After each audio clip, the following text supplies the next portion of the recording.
দেশ গড়তে জুলাই পদযাত্রার অংশ হিসেবে আজ খাগড়াছড়ি সফরে যাবেন জাতীয় নাগরিক কমিটির কেন্দ্রীয় নেতারা। দলের আহ্বায়ক নাহিদ ইসলামের নেতৃত্বে এনসিপি নেতারা বেলা 12টায় এসে খাগড়াছড়ি পৌঁছাবেন। এরপর শহরের চেঙ্গি স্কয়ার থেকে পদযাত্রা শুরু হয়ে শহরের গুরুত্বপূর্ণ সড়ক ঘুরে মুক্তমঞ্চে সমাবেশ অনুষ্ঠিত হবে। এদিকে পদযাত্রা ও সমাবেশের জন্য এরই মধ্যে সব ধরনের প্রস্তুতি নেওয়া হয়েছে। এতে স্থানীয় নেতাকর্মী ছাড়াও দল মত নির্বিশেষে বিপুল সংখ্যক সাধারণ মানুষ অংশ নেবেন।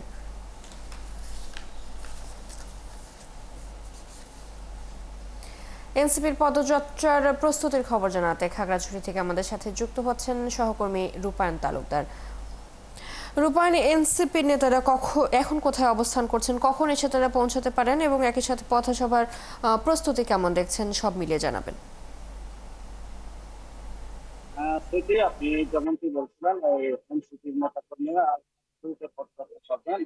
এই পদযাত্রা উপলক্ষে কাগজে এনসিপির জেলার নেতাকর্মীরা এসেছেন। মঞ্জিলা সুলতানার নেতৃত্বে তারা সম্পন্ন করেছেন।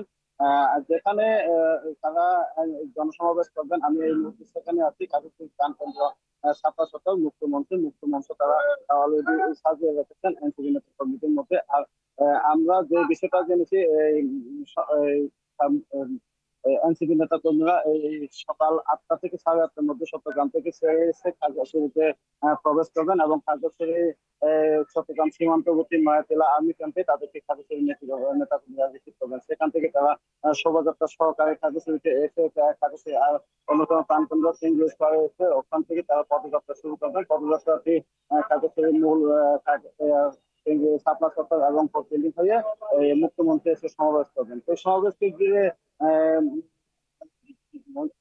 আয়োজক কমিটি মঞ্জিলা সুলতানা যে বিষয়টি বলেছেন, কার্যসূচিতে বিভিন্ন দলমত নির্বিশেষে সকল শ্রেণীর পেশার মানুষ তাদের সমাবেশে যোগ দেবেন বলে তিনি আশা করেছেন। সেটি এই ছিল কার্যসূচি এই মুহূর্তে সর্বশেষ এনসিপি নেতা কর্মীদের পদযাত্রা। রূপায়ণ, ধন্যবাদ আপনাকে আমাদের সাথে যুক্ত হওয়ার জন্য।